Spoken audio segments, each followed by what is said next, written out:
collaboration déjà ancienne, plus ou moins contractualisée depuis 2004, on va dire, suite à l'entremise de l'ADEME, et très contractualisée dans la chaire, modélisation prospective au service du développement durable, dont nous sommes membres fondateurs depuis 2008. Nous travaillons avec l'école des mines, particulièrement avec le centre de mise en forme situé à Sophia Antipolis, depuis les années 1986.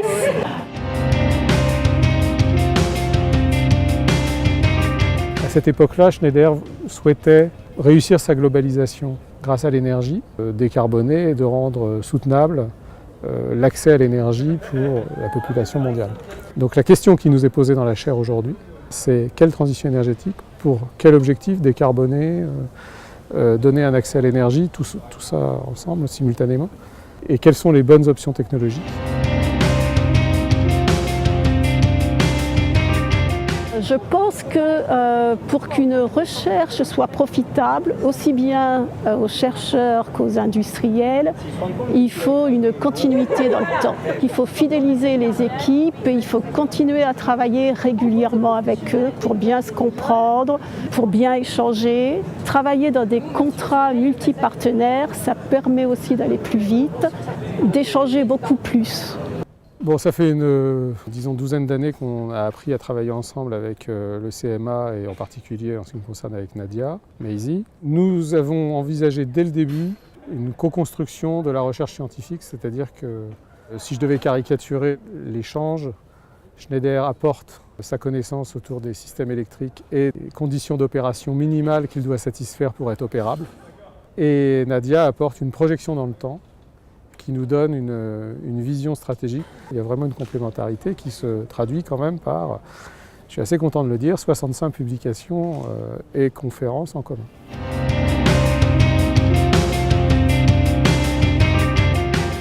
Aujourd'hui, j'ai eu la chance de pouvoir présenter ma thèse au cours d'une présentation Petya Kucha.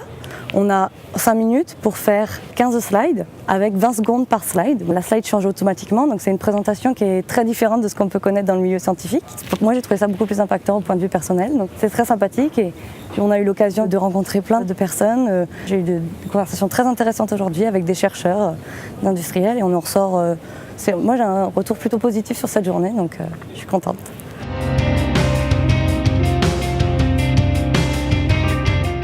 On s'attaque à tout ce qui est métallurgie. Donc ça, c'est la thèse ANR industrielle d'IGIMU qui a débuté l'année dernière. Et puis, un grand projet aussi actuellement, c'est d'avoir un logiciel de traitement thermique, chauffage et refroidissement. Et ça, c'est la chaire ANR industrielle qui a démarré aussi dernièrement, c'est Infinity.